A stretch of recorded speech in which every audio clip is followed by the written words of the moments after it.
नमो तस्स भगवतो अरहतो सम्मा सम्बुद्धस्स।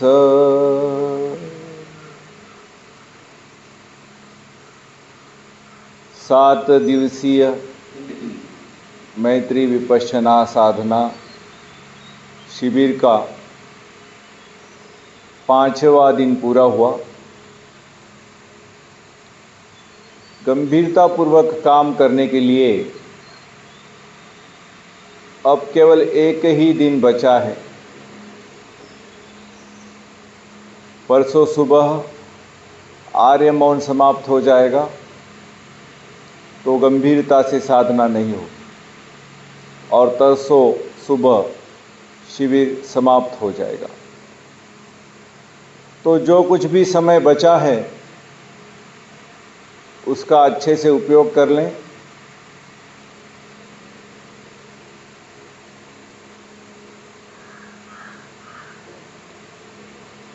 अपनी साधना, जो भी आपने साधना का विषय दिया गया है उसे निरंतर करते रहे, बिना समय गंवाएं। और जब भी मन भटक जाता है तो सम्यक व्यायाम का प्रयोग करें। पहचानना, जिन ख्यालों में, विचारों में, संवेदनाओं में मन भटक गया है, उन ख्यालों से, संवेदनाओं से मन को दूर करना। शरीर में जहाँ कहीं तनाव हो, मन में कहीं तनाव हो तो उसे पसम भयम करना, प्रशांत करना, ढीला करना। फिर से मुस्कुराना और फिर जिस किसी विषय पर ध्यान कर रहे हैं, जिस किसी जगह पर, वहाँ पर वापस आना और ध्यान को जारी रखना।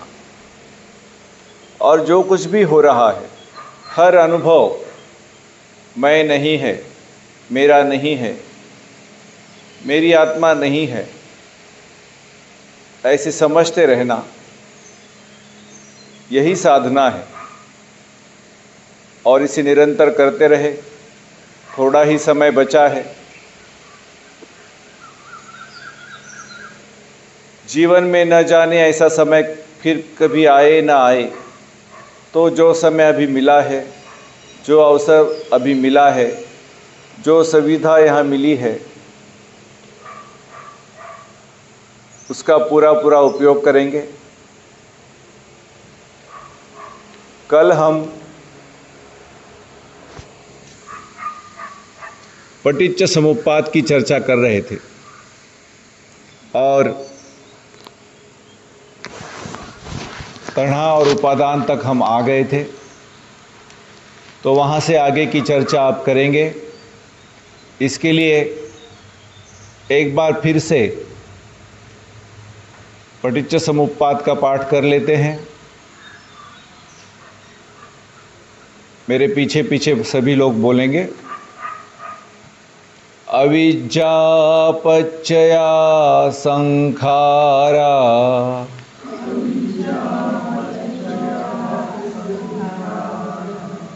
संखार पच्चया विज्ञानं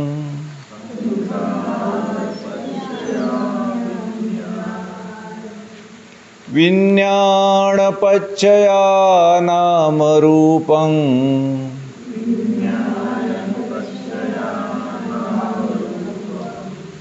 नाम रूप पच्चया सड़ायतन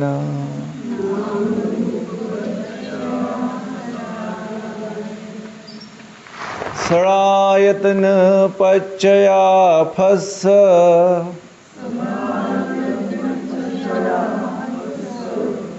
फस्स पच्चया वेदना वेदना पच्चया तणः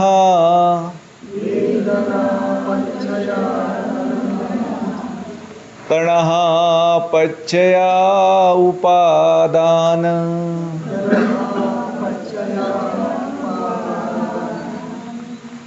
उपादान पच्चया भव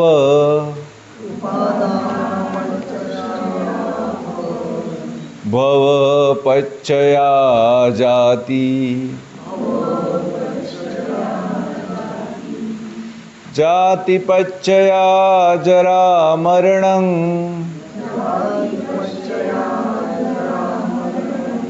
शोक परिदेव दुःख दोमनस्स उपायासा संभवन्ति एवमे तस्य केवलस्य दुःखखण्डस्य समुदयो होती। तो हमने देखा साधना करते हुए भी हम देखते हैं षडायतन मतलब 6 इंद्रियां हैं, उनसे विषयों का स्पर्श होता है तो फस्स षडायतन पच्चया फस्स। जब इंद्रियों का विषयों से स्पर्श होता है तो शरीर में और मन में संवेदनाएं पैदा होती है, उसे कहा गया फस्स पच्चया वेदना। और जब वेदना पैदा होती है तो या तो सुखद होती है या दुखद होती है या अदुखद असुखद होती है। सुखद होती है तो उसे बनाए रखने की तृष्णा हमारे मन में पैदा होती है, दुखद होती है तो उसे दूर करने की तृष्णा हमारे मन में पैदा होती है, अदुखद असुखद होती है तो मैं मेरे का मोह उसमें पैदा होता है। तो यह जो वेदना के ऊपर तृष्णा उत्पन्न हो रही है और साधना करते हुए हमने जान लिया सुखद संवेदना आई तो उसके ऊपर तृष्णा नहीं जगानी है, वहीं उसे रिलैक्स कर लिया, वहीं उसे पसम भयम कर लिया, तो वही यह पटिच्च समुप्पाद कट जाएगा और हम मुक्ति की ओर अग्रसर होंगे। वेदना पच्चया तणहा के बजाय वेदना पच्चया पन्या हो जाएगा, वहाँ प्रज्ञा जागेगी, तृष्णा नहीं जागेगी। लेकिन कई जन्मों की आदत है, कई जन्मों को नहीं मानते तो कम से कम इस जन्म में अपने जन्म से लेकर अभी तक की आदत है कि वेदना पच्चया पन्या बहुत कम बार होगा, ज़्यादातर वेदना पच्चया तणहा होगा। कोई बात नहीं, उसे भी हमने जान लिया वेदना पच्चया तणहा। तो तणहा को भी मेरी तणहा नहीं समझेंगे, मेरी तृष्णा नहीं समझेंगे, मेरी प्यास नहीं समझेंगे, उसको भी रिलैक्स करेंगे, पसम भयम करेंगे। तणहा जाग गई कोई बात नहीं, रिलैक्स। और कभी कभी होगा पता ही नहीं चलेगा, वेदना भी जाग गई, तणहा भी जाग गई और उपादान भी जाग गया। उपादान क्या है?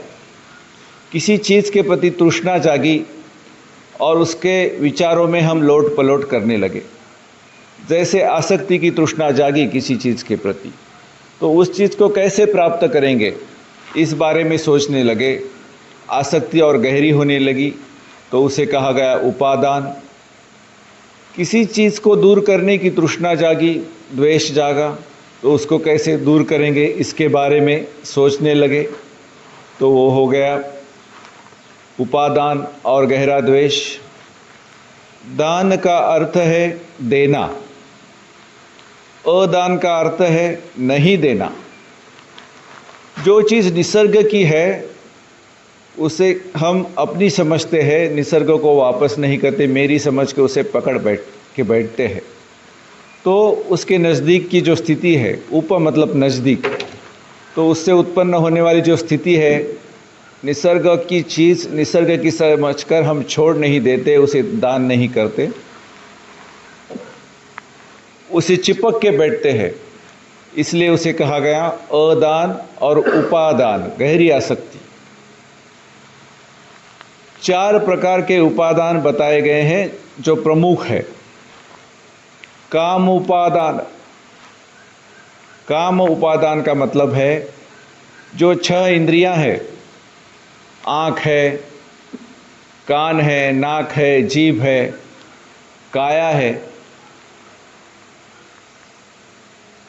और मन है, इसके ऊपर जो विषयों का संपर्क होता है, आँखों से दृश्य का संपर्क, कान से शब्दों का संपर्क, नाक से गंध का संपर्क, जीभा से स्वाद का संपर्क, काया से स्पर्श का संपर्क और मन से विचार का संपर्क, यह जब अच्छा लगता है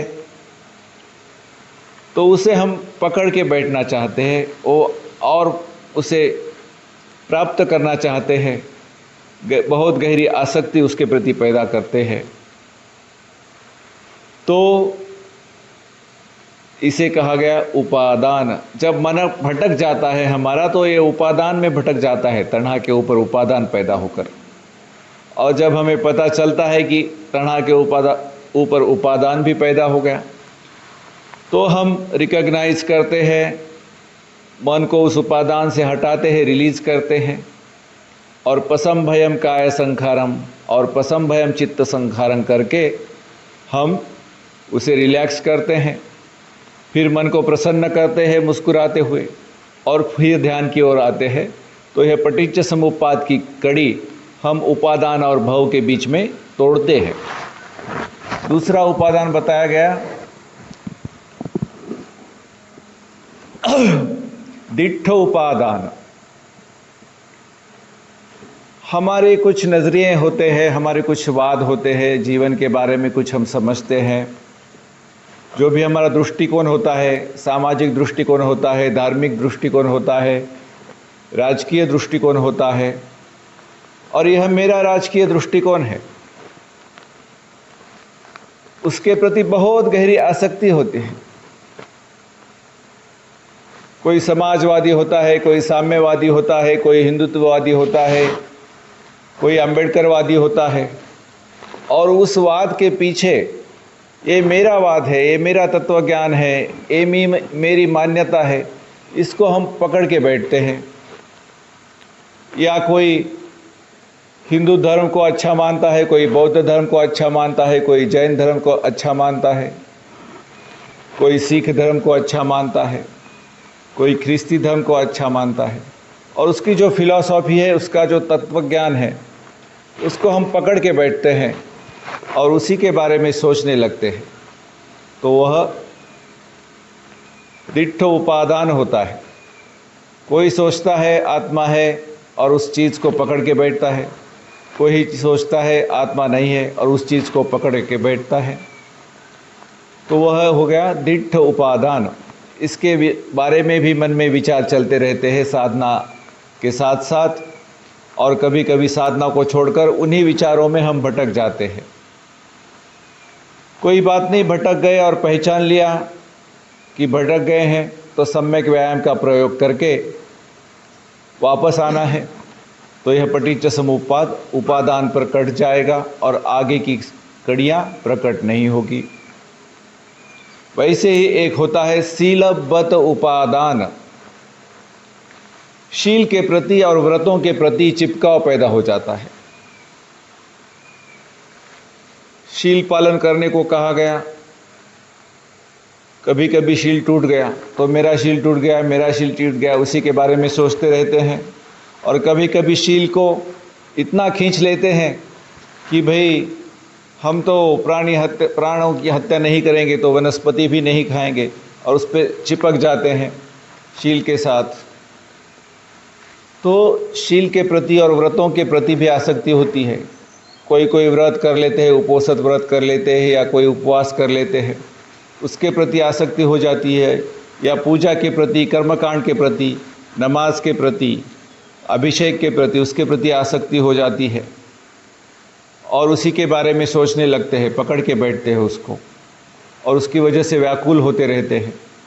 तो जब भी समझ में आए कि हमारा शील और व्रत के प्रति बहुत गहरी आसक्ति हो गई है हमारी, हम व्याकुल हो रहे हैं, तो उसी समय सम्यक व्यायाम का प्रयोग करके उससे बाहर आना है और अपने ध्यान में, काम में लग जाना है।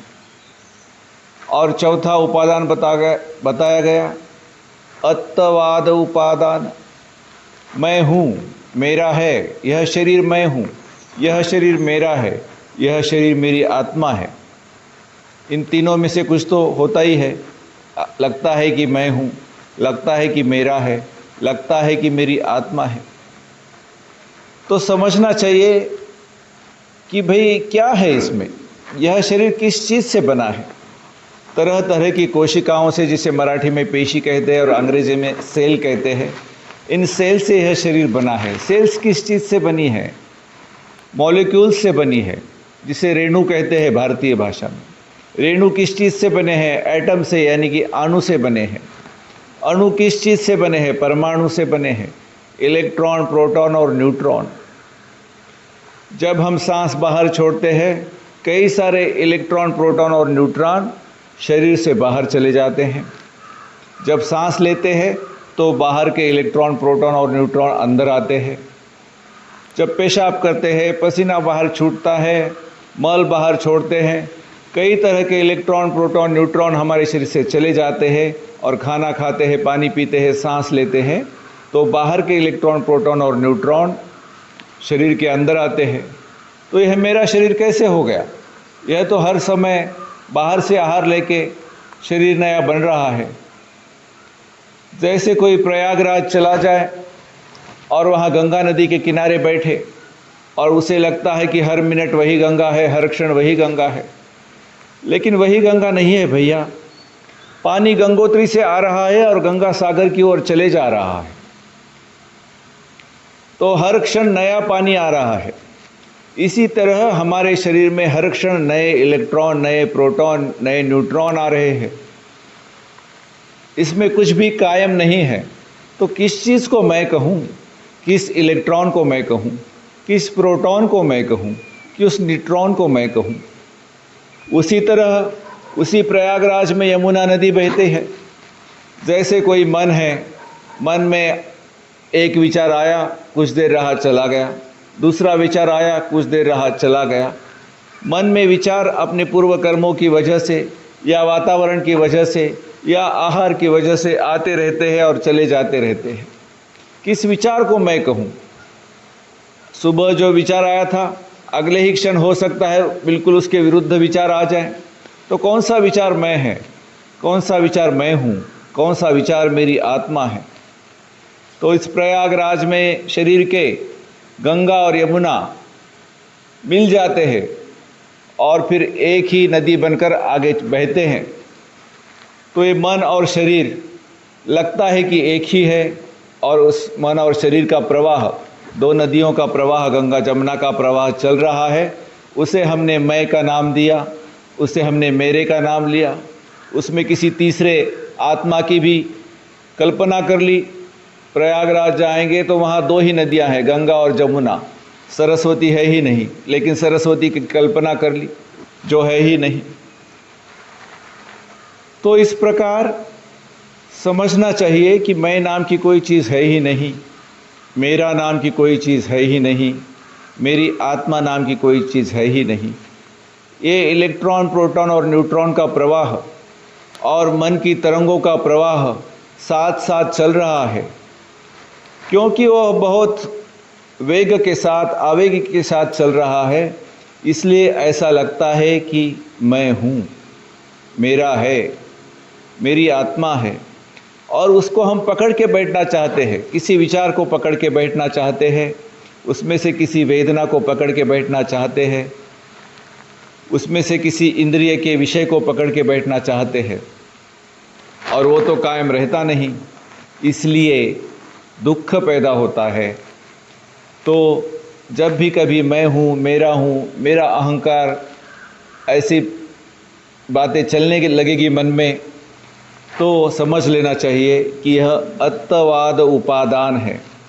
और इस अत्तवाद उपादान को भी जागने पर सम्यक व्यायाम के साथ, रिलैक्स स्टेप के साथ, 6 आवर्स के साथ इसको भी रिलैक्स करना है और इस पटिच्च समुप्पाद की कड़ी को यहीं तोड़ना है।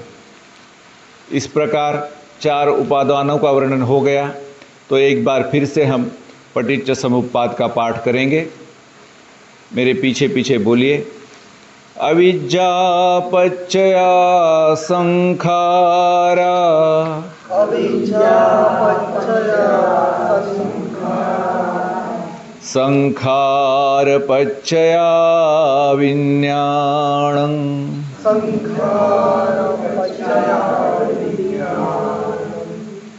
विज्ञानपच्चया नामरूपं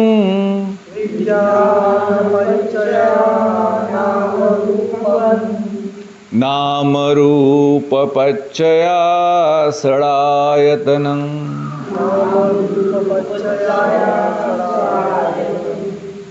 षडायतन पच्चया फस्स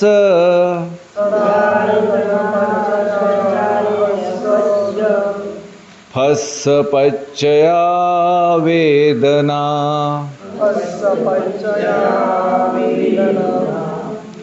वेदना पच्चया तणः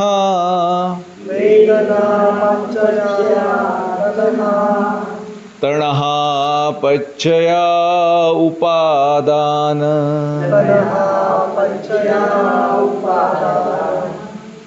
उपादान पच्चया भव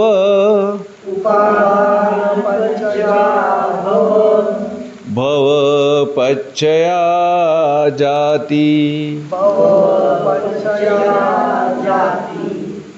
जाति पच्चया जरा मरणं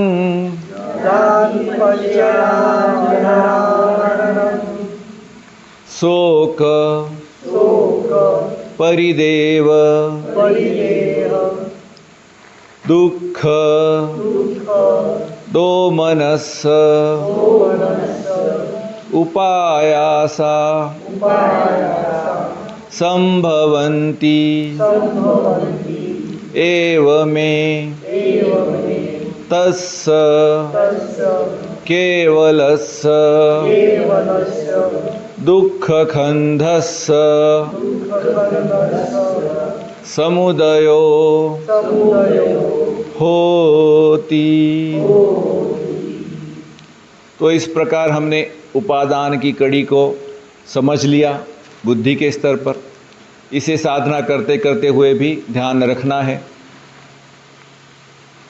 हो सके जहाँ तक हो सके वेदना के ऊपर ही रिलैक्स कर दे, शिक्षार कर दे। नहीं हुआ तणा के ऊपर कर दे, नहीं हुआ उपादान के ऊपर कर दे।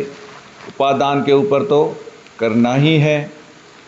उपादान के ऊपर अगर शिक्षास का प्रयोग नहीं किया, सम्यक व्यायाम नहीं किया, तो क्या होता है आगे? उपादान के ऊपर भव भव प्रकट होता है। भव का अर्थ क्या है?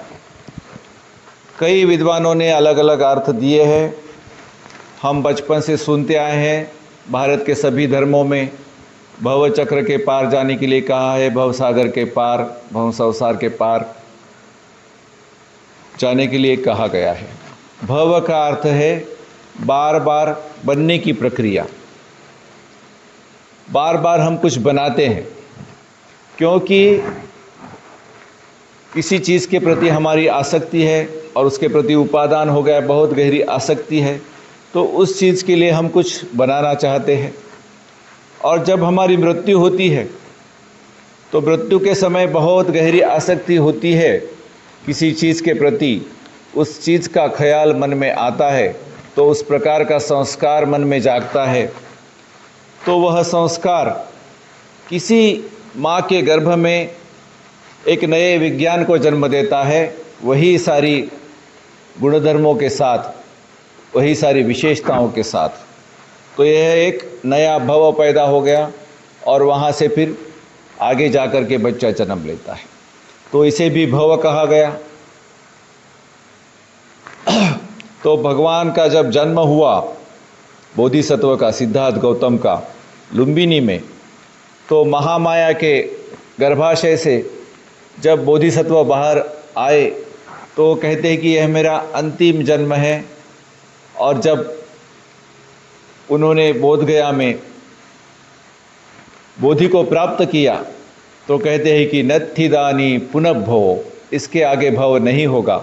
मतलब अब फिर से जब मृत्यु के समय जो भी संस्कार प्रकट होगा उससे नया विज्ञान प्रकट नहीं होगा, तो पुनर्भव नहीं होगा। कोई जन्म इस संस्कार की वजह से अब नहीं होगा। तो यह एक भव का अर्थ हो गया।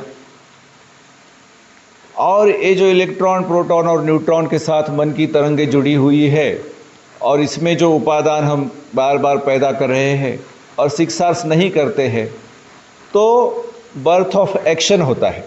कोई न कोई क्रिया, मानसिक क्रिया या वाचिक क्रिया या शारीरिक क्रिया हम कर लेते हैं, और क्योंकि वह आसक्ति से उत्पन्न है, क्योंकि वह द्वेष से उत्पन्न है, क्योंकि वह मोह से उत्पन्न है, तो वह क्रिया सम्यक नहीं कहलाई जा सकती, उसको भी भव बोला गया।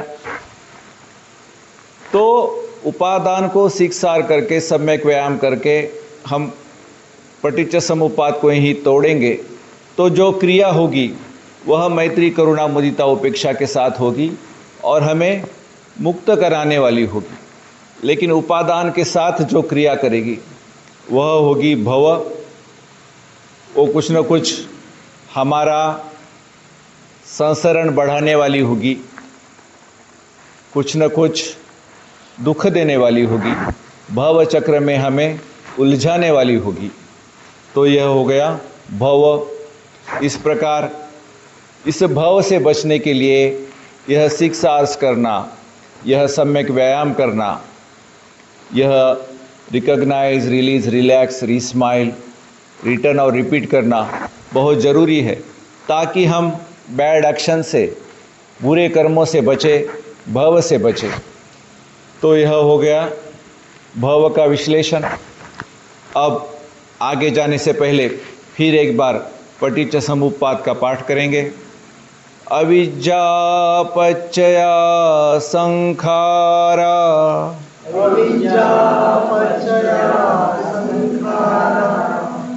संखार पच्चया विज्ञानम्,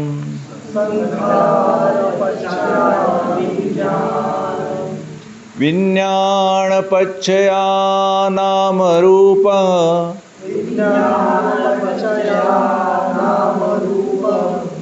नाम रूप पच्चया षडायतन,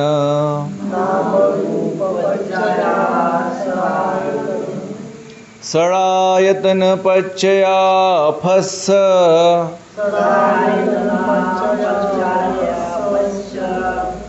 फस्स पच्चया वेदना,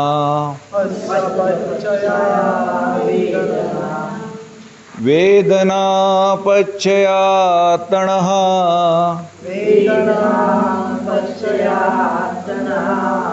तणः पच्चया उपादान,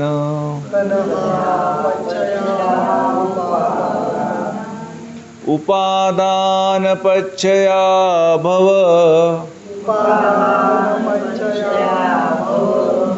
भव पच्चया जाति, जाति पच्चया जरा मरणं,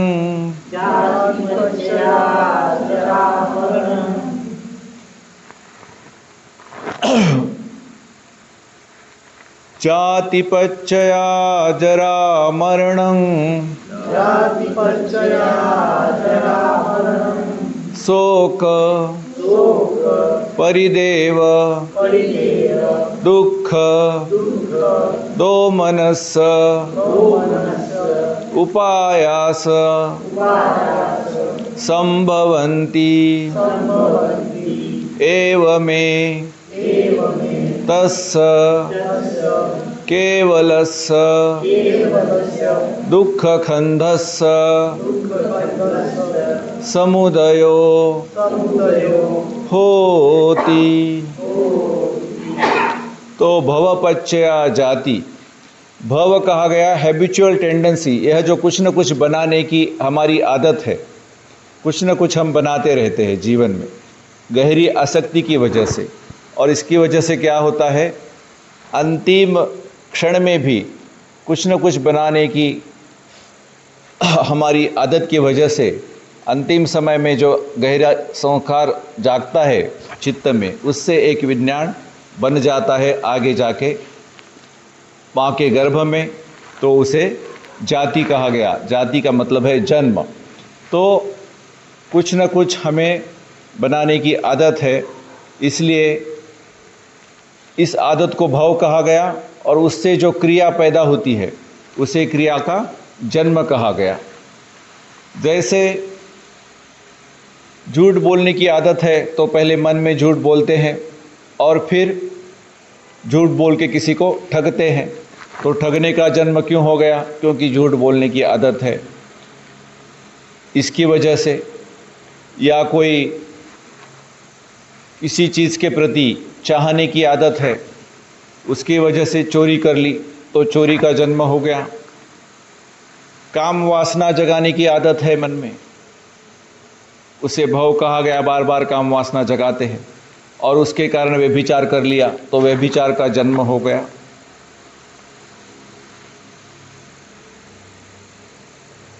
और कोई नशा पता करने की आदत है, नशा पता करने की आदत है, मन में बार बार नशा पता करने की इच्छा होती है, उस ओर मन जाते रहता है। उस मन की आदत को, हैबिचुअल टेंडेंसी को भव कहा गया। और सचमुच में नशा पता कर लिया, उसे उस नशे पते का जन्म कहा गया। तो इस तरह कहा गया भव पच्छया जाति। तो यह भव संस्कार बार बार कितने जन्मों से चला आ रहा है पता नहीं। एक जन्म से लेकर दूसरे जन्म तक और इस जन्म से लेकर अगले जन्म तक ये चल ही रहा है। और हर समय मन में भी कुछ न कुछ चल रहा है। कोई वेदना जागी, उसके ऊपर तृष्णा जागी, तृष्णा के ऊपर उपादान जागा, और उस गहरी आसक्ति की वजह से कुछ न कुछ हमने कोई संकल्पना खड़ी कर ली और उस आदत की वजह से कोई कार्य कर लिया। जैसे कोई पार्टी खड़ी कर दी, जैसे कोई नया धर्म खड़ा कर दिया, कोई व्यवसाय खड़ा कर दिया। इस प्रकार बर्थ ऑफ एक्शन होता है भव की वजह से। और एक्शन भी कई प्रकार के होते हैं, कर्म भी कई प्रकार के होते हैं, उसी प्रकार संस्कार भी कई प्रकार के होते हैं।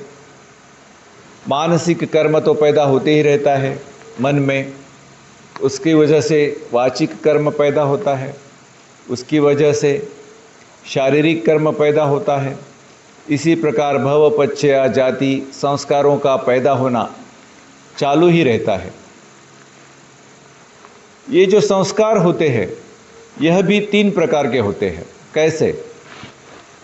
जैसे कोई संस्कार होता है कि पानी पे लकीर खींचती, पानी पे लकीर खींचते जा रही है और मिटती जा रही है। और कोई संस्कार होता है जो जैसे रेत पे, समंदर के किनारे या नदी के किनारे पे रेत है, उसके ऊपर कोई लाइन खींच दी, सुबह खींच दी और शाम तक मिट गई। लेकिन कुछ लाइनें ऐसी होती है जो हथौड़ा लेकर पत्थर पर बनाई जाती है, उन्हें मिटने में बहुत समय लगता है। तो ऐसी जो लाइनें होती है उसे भव संस्कार कहा गया। और वह आगे जाकर के मृत्यु के समय नए विज्ञान को किसी माता के गर्भ में जन्म देती है। तो इसे कहा गया भव पच्छया जाति। तो जाति का विश्लेषण हो गया। इसके लिए आगे जाने से पहले और एक बार पटिच्च समुप्पाद का पाठ करेंगे। अविद्या पच्छया संखारा, अविद्या पच्छया संखारा, संखार पच्छया विज्ञानम्, संखार पच्छया विज्ञानम्, विज्ञान पच्छया नाम रूपं, विज्ञान पच्छया नाम रूपम्, नाम रूप पच्चया सड़ायतन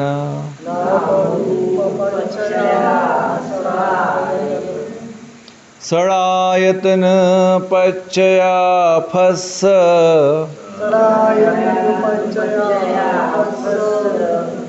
हस्स पच्चया वेदना वेदना पच्चया तणः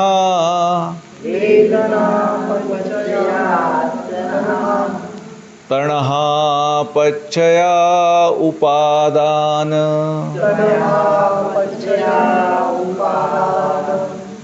उपादान पच्चया भव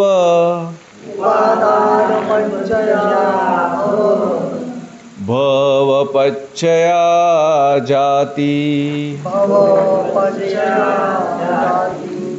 जाति पच्चया जरा मरणं शोक परिदेव दुःख दोमनस्स उपायासा संभवन्ति एव मे तस्य केवलस्य दुःखखन्धस्य समुदयो होती। तो क्या पैदा हो रहा है? बार बार हमारे शरीर की इंद्रियों का विषयों के साथ स्पर्श हो रहा है, उससे वेदना उत्पन्न हो रही है, वेदना के ऊपर तृष्णा उत्पन्न हो रही है, तृष्णा के ऊपर उपादान उत्पन्न हो रहा है, उपादान के कारण हैबिचुअल टेंडेंसी जो आदत है कुछ न कुछ बनाने की, वह भाव उत्पन्न हो रहा है, उसके कारण बर्थ ऑफ एक्शन, क्रिया का जन्म हो रहा है, जाति। और जब हम कुछ पसारा खड़ा कर देते हैं, कुछ बहुत बड़ा उद्योग खड़ा कर देते हैं, कुछ न कुछ गड़बड़ कर देते हैं संसार में, तो जो हमने खड़ा किया है वो तो कायम रहने वाला नहीं है, वो जर्जरित होने वाला है। उसे जरा कहा गया, जर्जरित होना। जैसे शरीर जर्जरित होता है तो उसे बुढ़ापा कहा गया। और जो कुछ भी हम खड़ा कर देते हैं, चाहे कोई व्यवसाय खड़ा कर देते हैं, चाहे कोई नौकरी करते हैं, या चाहे कोई पार्टी खोलते हैं, या कोई संस्था खोलते हैं, वो एक न एक दिन उसकी मृत्यु तो होनी ही होती है, तो वह ख़त्म हो जाता है एक दिन। जो कुछ भी हमने बनाया था, कोई संस्था बनाई थी या कोई छोटा सा ही कुछ बनाया था, वो नष्ट हो जाता है। सपने ही बनाए थे, सपने पूरे नहीं हो पाते, उनकी मृत्यु हो जाती है। तो क्या होता है? शोक, मन में बहुत बड़ा शोक पैदा होता है। परिदेव, परिदेव मतलब छाती पीट कर रोते हैं कि ऐसे कैसे हो गया, मैंने इतना सब कुछ बनाया था, खड़ा किया था, ये कैसे चला गया। तो उसे कहा गया परिदेव। दुख, उससे शरीर में दुख पैदा होते हैं, शरीर में वेदनाएं पैदा होती है।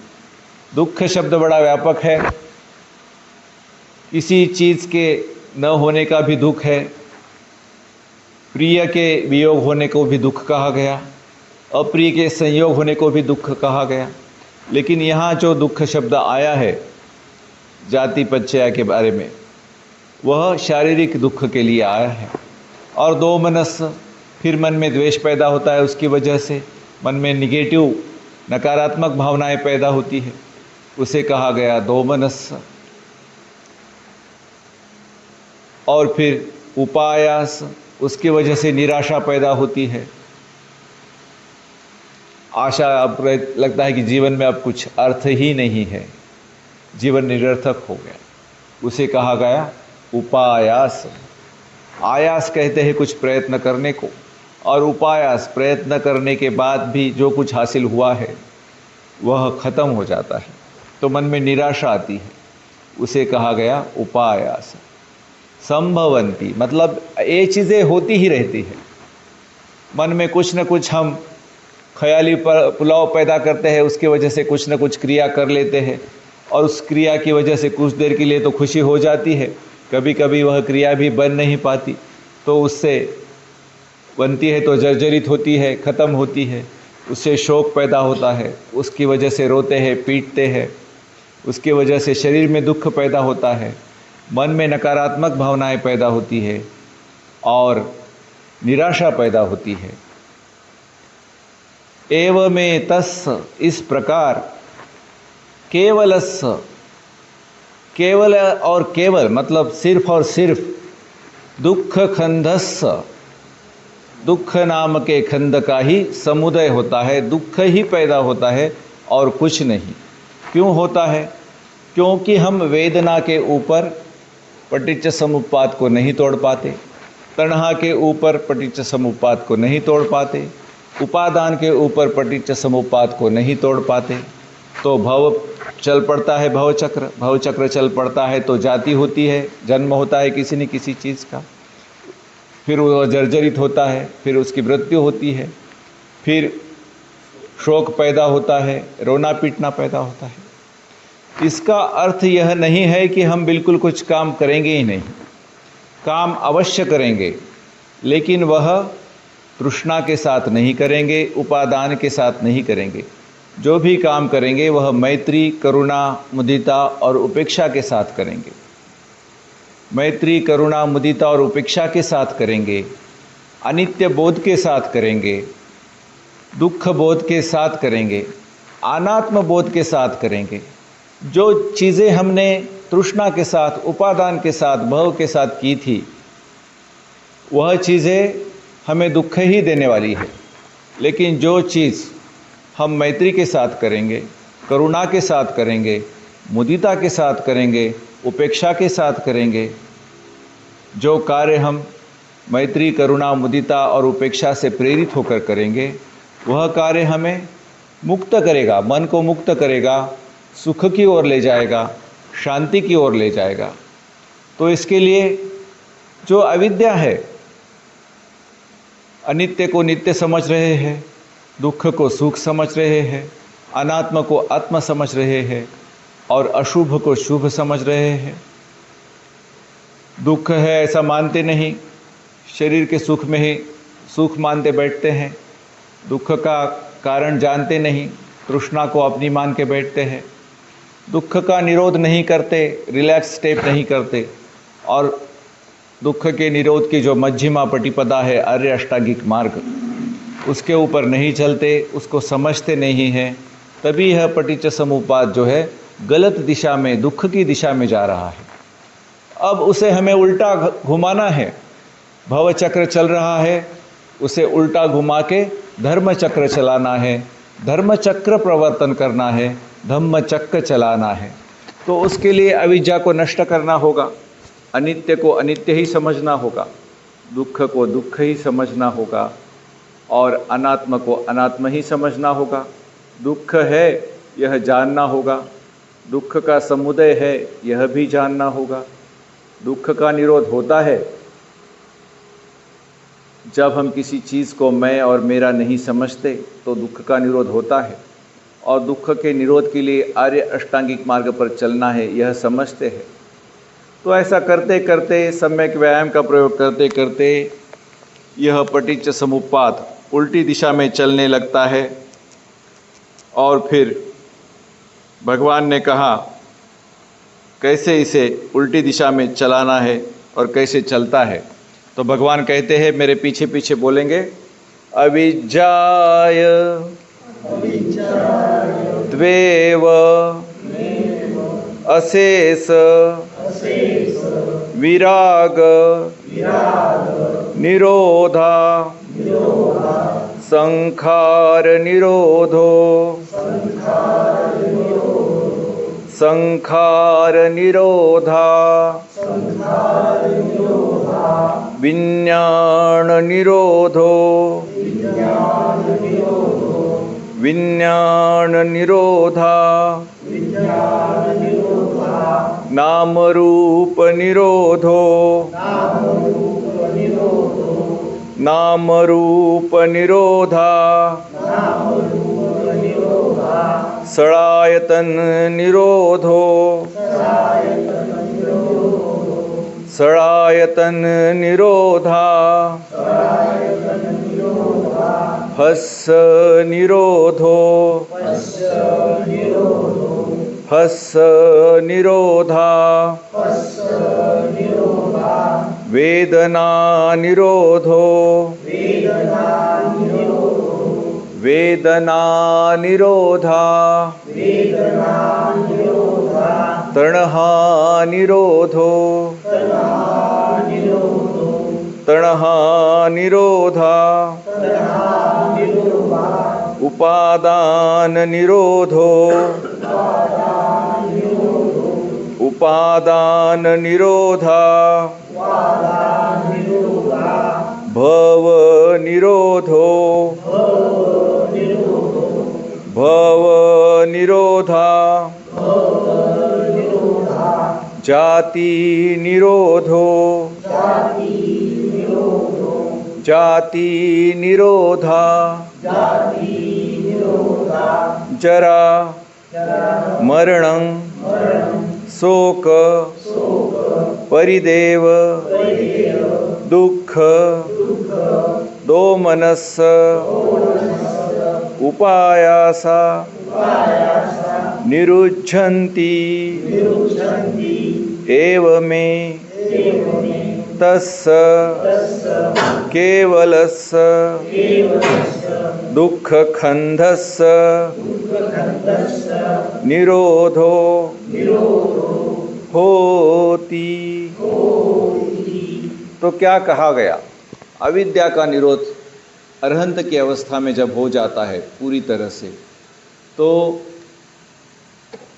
जीवन के अंतिम समय में कोई ऐसा संस्कार उत्पन्न नहीं होता जो कि किसी अगले नए विज्ञान को जन्म दे सके।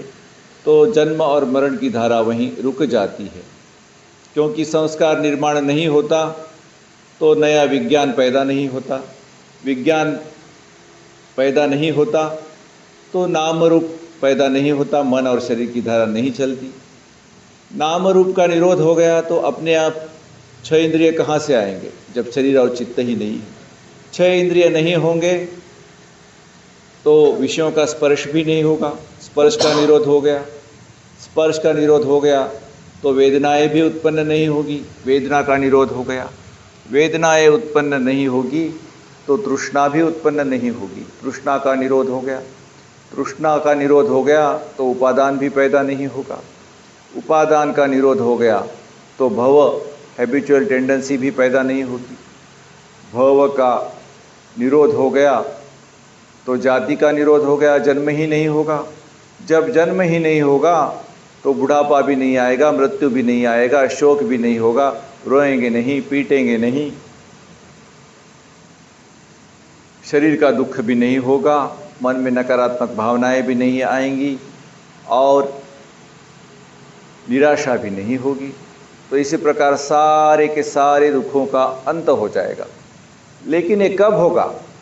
जब अरहंत होगे तब। उससे पहले क्या? उससे पहले भी कुछ होना चाहिए। तो हम साधना कर रहे हैं, हम शरीर का अंत तो कर नहीं सकते, नाम रूप की धारा तो चल ही रही है।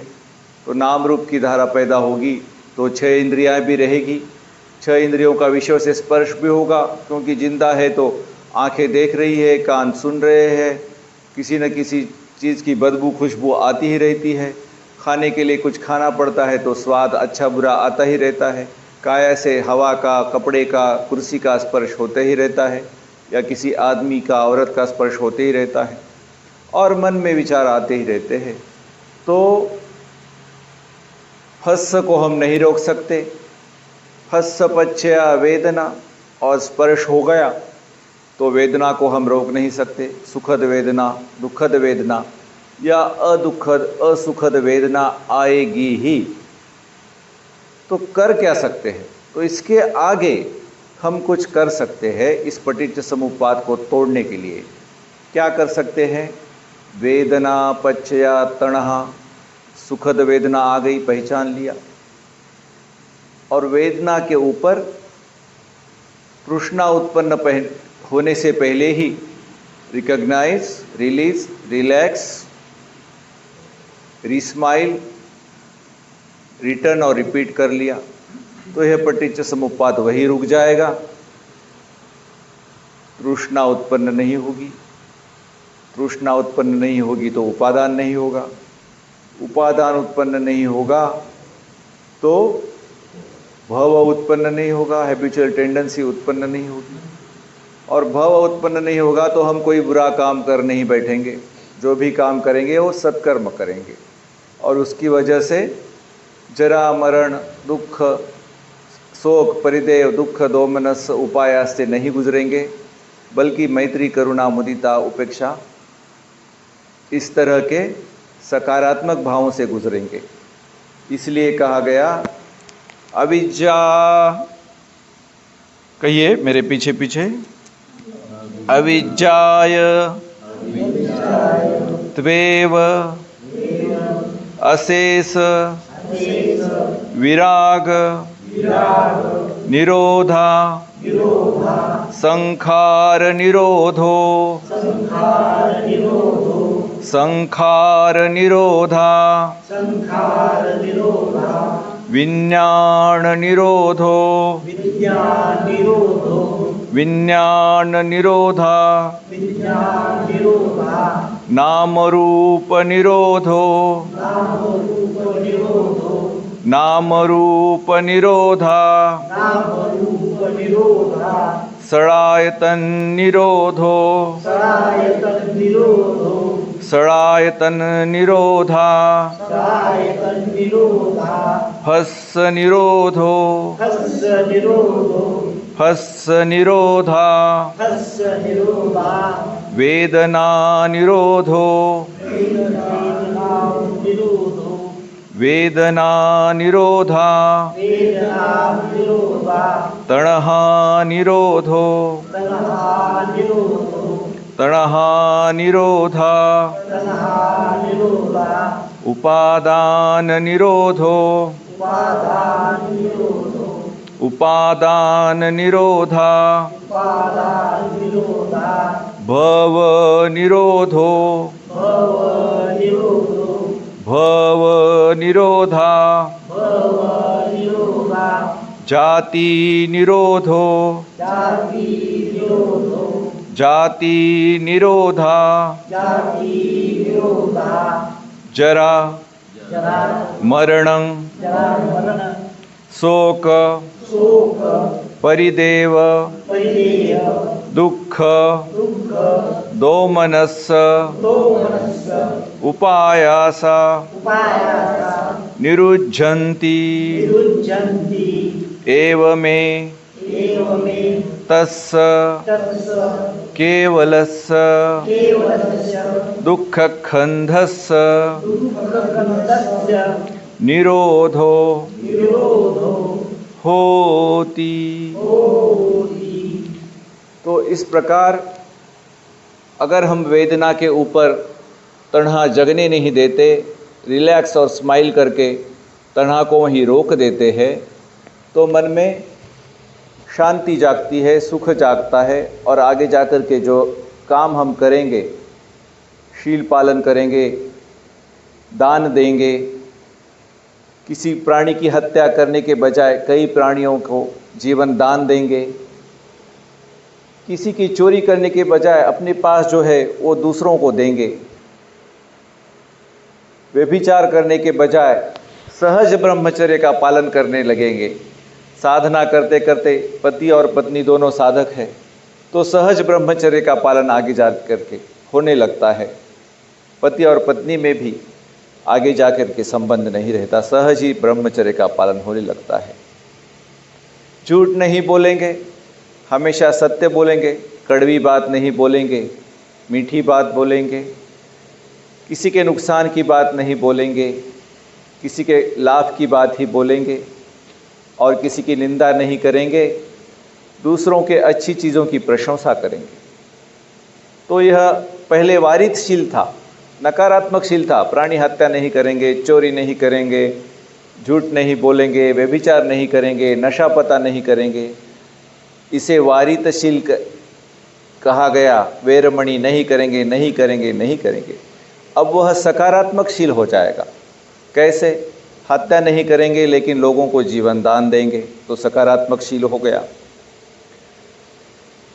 चोरी नहीं करेंगे लेकिन अपने पास की चीज़ें दूसरों को देंगे, सकारात्मक शील हो गया। व्यभिचार नहीं करेंगे लेकिन सहज ही ब्रह्मचर्य का पालन करने लगेंगे, सकारात्मक शील हो गया।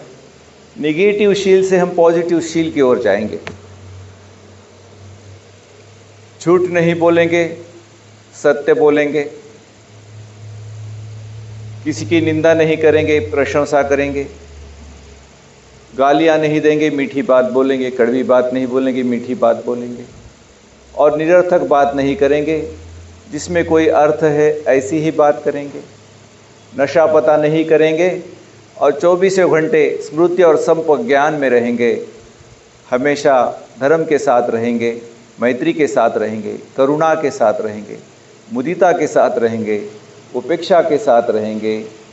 तो तृष्णा को तोड़ने के बाद आगे जाके जितने भी संस्कार बाकी है वहाँ से सत्कर्म उत्पन्न होगा। साधना करते करते वेदना के ऊपर तणहा उत्पन्न हो ही गई, उसके ऊपर हम रिलैक्स नहीं कर पाए।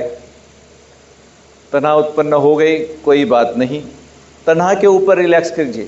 तणहा को मैं समझ के, मेरी समझ के उसको पकड़ के मत बैठिए। तणहा के ऊपर सम्यक व्यायाम का प्रयोग करके वहाँ पर पटिच्च समुप्पाद को खत्म करेंगे। तो फिर आगे मन में सत्कर्म चलेंगे, शांति आएगी, सुख आएगा। तणहा के ऊपर भी नहीं तोड़ सके, आसक्ति पैदा हो गई, मन लोट पलोट करने लगा, तो साधना करते समय कम से कम उपादान के ऊपर तो इस भवचक्र को तोड़ना ही है। मन लोट पलोट लगाने लगा, हमने मन में ही मंजिलें 7 मंजिला इमारत खड़ी कर दी, कोई कारखाना खड़ा कर दिया, कोई पार्टी खड़ी कर दी, मन ही मन में कोई प्रपंच खड़ा कर लिया, घर खड़ा कर लिया, व्यवसाय खड़ा कर लिया, या कई आसक्ति पैदा करके कुछ कर लिया। तो जब हमें पता चला कि मन भाग गया है और वह तो लोट पलोट लगाने लगा, कुछ न कुछ कल्पनाएं करने लगा, तो उस समय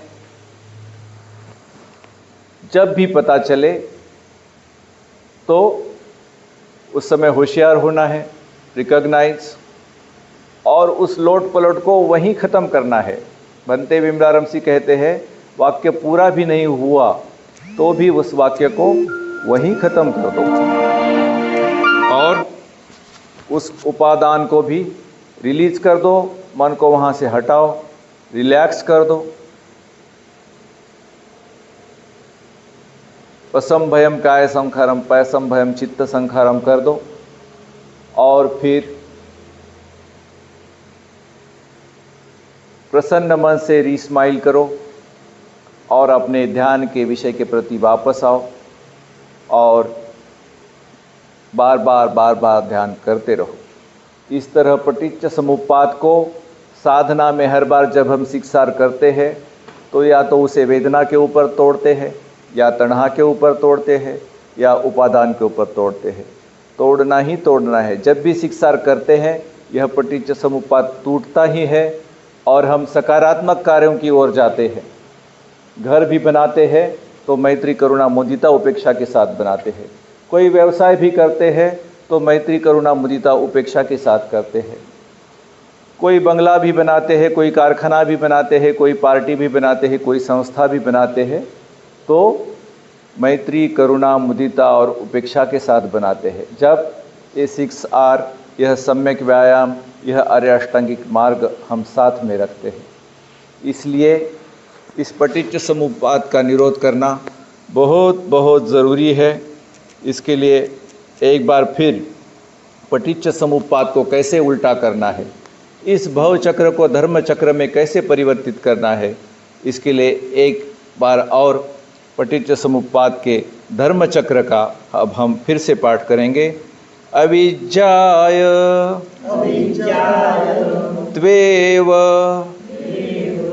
अशेष अशेष विराग विराग निरोधा निरोधा संखार निरोधो संखार निरोधो संखार निरोधा संखार निरोधा विज्ञान निरोधो विज्ञान निरोधो विज्ञान निरोधा विज्ञान निरोधा नाम रूप निरोधो नाम रूप निरोधो नाम रूप निरोधा नाम रूप निरोधा सड़ायतन निरोधो सायतन निरोधो सड़ायतन निरोधा सायतन निरोधा हस्स निरोधो तस्स निरोधो हस्स निरोधा तस्स निरोधा वेदना निरोधो वेदना निरोधो वेदना निरोधा वेदना निरोधा तणहा निरोधो तन्हा निरोधो तणहा निरोधा तन्हा निरोधा उपादान निरोधो उपादान निरोधो उपादान निरोधा उपादान निरोधा भव निरोधो निरोधो भव निरोधा भव निरोधा जाति निरोधो जाति निरोधो जाति निरोधा जाति निरोधा जरा मरणं जरामरणं शोक शोक परिदेव परिदेव दुःख दुःख दोमनस्स दोमनस्स उपायासा उपायासा निरुज्झन्ति एवमेतस्य एवमेतस्य केवलस्य केवलस्य दुःखखन्धस्य दुःखखण्डस्य निरोधो होति।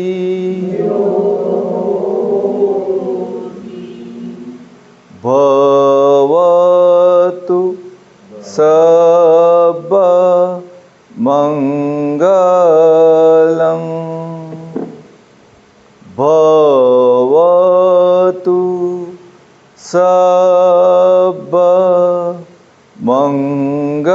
सर्वमङ्गलं भवतु